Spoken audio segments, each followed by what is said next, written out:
আসসালামু আলাইকুম। আজকে দেশের নেতৃবৃন্দকে সঙ্গে নিয়ে জাতির যে গুরুত্বপূর্ণ দায়িত্ব পালন করতে আমরা এসেছি, আল্লাহ তার জন্য আমাদের জন্য রহমত বর্ষণ করছেন। আল্লাহর রহমত নিয়ে আমি এই ঘোষণাপত্র পাঠ করব। বিসমিল্লাহির রহমানির রহিম। যেহেতু উপনিবেশ বিরোধী লড়াইয়ের সুদীর্ঘকালের ধারাবাহিকতায় এই ভূখণ্ডের মানুষ দীর্ঘ 23 বছর পাকিস্তানের স্বৈরশাসকদের বঞ্চনা ও শোষণের বিরুদ্ধে রুখে দাঁড়িয়েছিল এবং নির্বিচার গণহত্যার বিরুদ্ধে গণপ্রতিরোধ গড়ে 1971 সালে 26শে মার্চ স্বাধীনতা ঘোষণা করে রক্তক্ষয়ী মুক্তিযুদ্ধের মাধ্যমে জাতীয় মুক্তির লক্ষ্যে বাংলাদেশ রাষ্ট্র প্রতিষ্ঠা করেছিল। এবং যেহেতু বাংলাদেশের আপামর জনগণ দীর্ঘ আন্দোলন সংগ্রামের মধ্য দিয়ে এই ভূখণ্ডে স্বাধীনতার ঘোষণাপত্রে বিবৃত সাম্য, মানবিক মর্যাদা, সামাজিক সুবিচারের ভিত্তিতে উদার গণতান্ত্রিক রাষ্ট্র বিনির্মাণের আকাঙ্ক্ষাকে বাস্তবায়নের জন্য সর্বোচ্চ ত্যাগ স্বীকার করেছে, এবং যেহেতু স্বাধীন বাংলাদেশের 1972 সালের সংবিধান প্রণয়ন পদ্ধতি এর কাঠামোগত দুর্বলতা ও অপপ্রয়োগের ফলে স্বাধীনতা পরবর্তী আওয়ামী লীগ সরকার মুক্তিযুদ্ধের জন আকাঙ্ক্ষা পূরণে ব্যর্থ হয়েছিল এবং গণতন্ত্র ও রাষ্ট্রীয় প্রতিষ্ঠানগুলোর কার্যকারিতা ক্ষুণ্ণ করেছিল। এবং যেহেতু স্বাধীনতা পরবর্তী আওয়ামী লীগ সরকার স্বাধীনতার মূল মন্ত্র গণতান্ত্রিক শাসন ব্যবস্থার বিপরীতে বাকশাল নামে সাংবিধানিকভাবে একদলীয় শাসন ব্যবস্থা কায়েম করে এবং মত প্রকাশ ও বিচার বিভাগের স্বাধীনতা হরণ করে, যার প্রতিক্রিয়ায় 1975 সালের 7ই নভেম্বর দেশের সিপাহী জনতার ঐক্যবদ্ধ বিপ্লব সংগঠিত হয় এবং পরবর্তী সময়ে একদলীয় বাকশাল পদ্ধতির পরিবর্তে বহুদলীয় গণতন্ত্র, মত প্রকাশ ও বিচার বিভাগের স্বাধীনতা পুনঃপ্রবর্তনের পথ সুগম হয়। এবং যেহেতু 80-র দশকে সামরিক স্বৈরশাসনের বিরুদ্ধে দীর্ঘ 9 বছর ছাত্র জনতার অবিরাম সংগ্রামের মধ্য দিয়ে 1990 সালে গণ অভ্যুত্থান সংগঠিত হয় এবং 91 সনে পুনরায় সংসদীয় গণতান্ত্রিক শাসন ব্যবস্থার প্রবর্তন করা হয়। এবং যেহেতু দেশি বিদেশি চক্রান্তে সরকার পরিবর্তনের গণতান্ত্রিক প্রক্রিয়া ব্যাহত হওয়ায় 1/11 মতো ষড়যন্ত্রমূলক ব্যবস্থার মাধ্যমে বাংলাদেশে শেখ হাসিনার একচ্ছত্র ক্ষমতা, আধিপত্য এবং ফেসিবাদের পথ সুগম করা হয়। যেহেতু দীর্ঘ 16 বছরের ফেসিবাদী অগণতান্ত্রিক গণবিরোধী শাসন ব্যবস্থা কায়েমের লক্ষ্যে এবং একদলীয় রাষ্ট্র ব্যবস্থা প্রতিষ্ঠার অতি উগ্র বাসনা চরিতার্থ করার অভিপ্রায়ে সংবিধানে অবৈধ অগণতান্ত্রিক পরিবর্তন করা হয়, যার ফলে একদলীয় একচ্ছত্র ক্ষমতা ও আধিপত্য প্রতিষ্ঠার পথ সুগম হয়। এবং যেহেতু শেখ হাসিনার আওয়ামী লীগ সরকারের দুঃশাসন, গুম খুন, আইন বহির্ভূত হত্যাকাণ্ড, মত প্রকাশের স্বাধীনতা হরণ এবং একদলীয় স্বার্থে সংবিধান সংশোধন ও পরিবর্তন বাংলাদেশের সকল রাষ্ট্রীয় সাংবিধানিক প্রতিষ্ঠানসমূহকে ধ্বংস করে।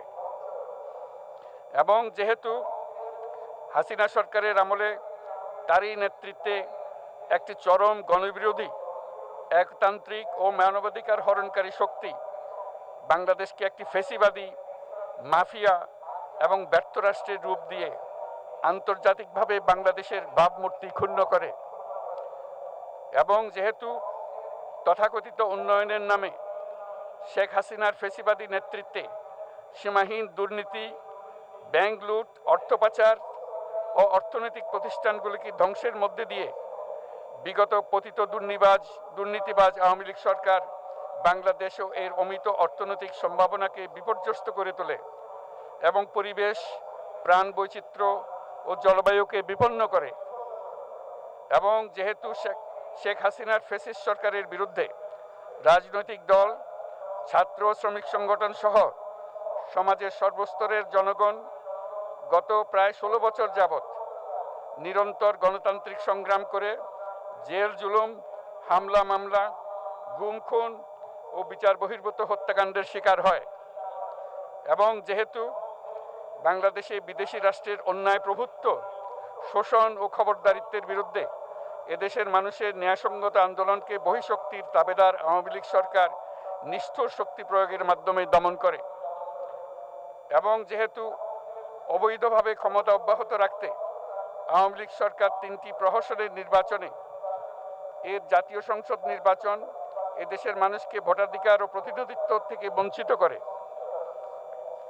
যেহেতু আওয়ামী লীগ আমলে ভিন্ন মতের রাজনৈতিক নেতাকর্মী, শিক্ষার্থী, তরুণদের নিষ্ঠুরভাবে নির্যাতন করা হয় এবং সরকারি চাকুরিতে একচেটিয়া দলীয় নিয়োগ এবং কোটাভিত্তিক বৈষম্যের কারণে ছাত্র, চাকুরি প্রার্থী, নাগরিকদের মধ্যে চরম ক্ষোভের জন্ম হয়।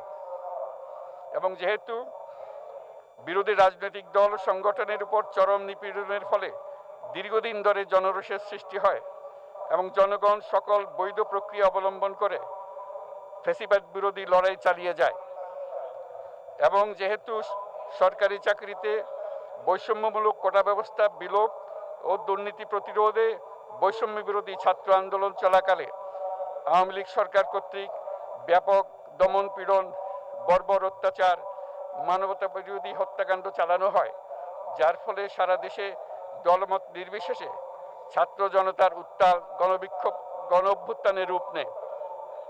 এবং যেহেতু ফ্যাসিস্ট শক্তির বিরুদ্ধে অদম্য ছাত্র জনতার অভ্যুত্থানে রাজনৈতিক দল, ধর্মীয়, সামাজিক, সাংস্কৃতিক, পেশাজীবী, নারী ও শ্রমিক সংগঠনসমূহ সমাজের সকল স্তরের মানুষ যোগদান করে এবং আওয়ামী ফ্যাসিবাদী বাহিনী রাজপথে নারী, শিশু সহ প্রায় 1000 মানুষকে নির্বিচারে হত্যা করে, অগণিত মানুষ পঙ্গুত্ব, অন্ধত্ব বরণ করে। আন্দোলনের চূড়ান্ত পর্যায়ে সামরিক বাহিনীর সদস্যগণ জনগণের গণতান্ত্রিক লড়াইকে সমর্থন প্রদান করে। এবং যেহেতু অবৈধ শেখ হাসিনা সরকার পতন, ফ্যাসিবাদী ব্যবস্থার বিলোপ এবং নতুন রাজনৈতিক বন্দোবস্তের লক্ষ্যে বৈষম্য বিরোধী ছাত্র আন্দোলনের ডাকে জনগণ অসহযোগ আন্দোলন শুরু করে। পরবর্তী সময়ে 5ই আগস্ট ঢাকা অভিমুখে লং মার্চ পরিচালনা করে এবং ফ্যাসিবাদ বিরোধী আন্দোলনরত সকল রাজনৈতিক দল, ছাত্র জনতা তথা সর্বস্তরের সকল শ্রেণীর, পেশার, আপামর জনসাধারণ তীব্র আন্দোলনের চূড়ান্ত পর্যায়ে গণভবনমুখী জনতার উত্তাল যাত্রার মুখে ফ্যাসিস্ট হাসিনা 5ই আগস্ট 2024 তারিখে পদত্যাগ করে দেশ ছেড়ে পালিয়ে যেতে বাধ্য হয়। এবং যেহেতু বাংলাদেশের রাজনৈতিক ও সাংবিধানিক সংকট মোকাবেলায় গণ অভ্যুত্থানের মধ্য দিয়ে ব্যক্ত জনগণের সার্বভৌমত্বের প্রত্যয় ও প্রয়োগ রাজনৈতিক ও আইনি উভয় দিক থেকে যুক্তিসঙ্গত, বৈধ ও আন্তর্জাতিকভাবে স্বীকৃত। এবং যেহেতু জনগণের দাবি অনুযায়ী এরপর অবৈধ দ্বাদশ জাতীয় সংসদ ভেঙে দেওয়া হয় এবং সংবিধানের 106 অনুচ্ছেদ অনুসারে সুপ্রিম কোর্টের মতামতের আলোকে সাংবিধানিকভাবে ডক্টর মোহাম্মদ ইউনূসের নেতৃত্বে 8ই আগস্ট 2024 তারিখে একটি অন্তর্বর্তীকালীন সরকার গঠন করা হয়। এবং যেহেতু বাংলাদেশের সর্বস্তরের জনগণের ফ্যাসিবাদ বিরোধী তীব্র আকাঙ্ক্ষা এবং ছাত্র জনতার অভ্যুত্থানের মধ্য দিয়ে ফ্যাসিবাদ, বৈষম্য, দুর্নীতিমুক্ত সমাজ ও রাষ্ট্র বিনির্মাণের অভিপ্রায় প্রকাশিত হয়, সেই হেতু বাংলাদেশের জনগণ সুশাসন ও সুষ্ঠু নির্বাচন, ফ্যাসিবাদী শাসনের পুনরাবৃত্তি রোধ, আইনের শাসন, অর্থনৈতিক ও সামাজিক ন্যায় বিচার নিশ্চিত করার লক্ষ্যে নিয়মতান্ত্রিক উপায়ে বিদ্যমান সংবিধান ও সকল রাষ্ট্রীয় সাংবিধানিক প্রতিষ্ঠানের গণতান্ত্রিক সংস্কার সাধনের অভিপ্রায় ব্যক্ত করে। এবং সেহেতু বাংলাদেশের জনগণ বিগত 16 বছরের দীর্ঘ ফ্যাসিবাদ বিরোধী আন্দোলন সংগ্রামকালে এবং 2024 সালের জুলাই গণঅভ্যুত্থানকালীন সময়ে ফ্যাসিস্ট আওয়ামী লীগ সরকার কর্তৃক সংগঠিত গুম খুন, হত্যা, গণহত্যা, মানবাধিকার বিরোধী অপরাধ ও সকল ধরনের নির্যাতন, নিপীড়ন ও রাষ্ট্রীয় সম্পত্তি লুণ্ঠনের অপরাধসমূহের দ্রুত উপযুক্ত বিচারের দৃঢ় অভিপ্রায় ব্যক্ত করছে। সেহেতু বাংলাদেশের জনগণ জুলাই জনগণের সকল শহীদদের জাতীয় বীর হিসেবে ঘোষণা করে শহীদদের পরিবার, আহত যোদ্ধা এবং আন্দোলনকারী ছাত্র জনতাকে প্রয়োজনীয় সকল আইনি সুরক্ষা দেওয়ার অভিপ্রায় ব্যক্ত করেছে। এবং সেহেতু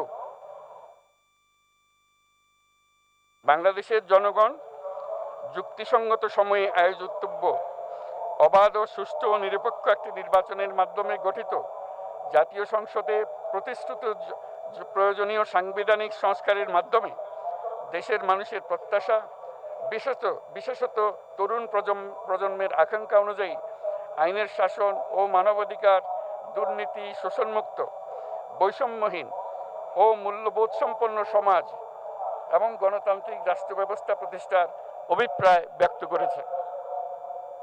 এবং সেহেতু বাংলাদেশের জনগণ এই প্রত্যাশা ব্যক্ত করছে যে একটি পরিবেশ ও জলবায়ু সহিষ্ণু, অন্তর্ভুক্তিমূলক, টেকসই উন্নয়ন কৌশলের মাধ্যমে বর্তমান ও ভবিষ্যৎ প্রজন্মের অধিকার সংরক্ষিত হবে। এবং সেহেতু বাংলাদেশের জনগণ এই অভিপ্রায় ব্যক্ত করছে যে ছাত্র গণঅভ্যুত্থানের 2024-এর উপযুক্ত রাষ্ট্রীয় সাংবিধানিক স্বীকৃতি প্রদান করা হবে এবং পরবর্তী নির্বাচনে নির্বাচিত সরকারের সংস্কারকৃত সংবিধানের তফসিলে এই ঘোষণাপত্র সন্নিবেশিত করা হবে। এবং 5ই আগস্ট 2024 সালে গণঅভ্যুত্থানে বিজয়ী বাংলাদেশের জনগণের আকাঙ্ক্ষার প্রতিফলন হিসেবে এই ঘোষণা প্রণয়ন করা হলো। জাতির সার্বিক মঙ্গল কামনা করে আমি জুলাই ঘোষণাপত্র আপনাদের সবার সামনে উত্থাপন করলাম।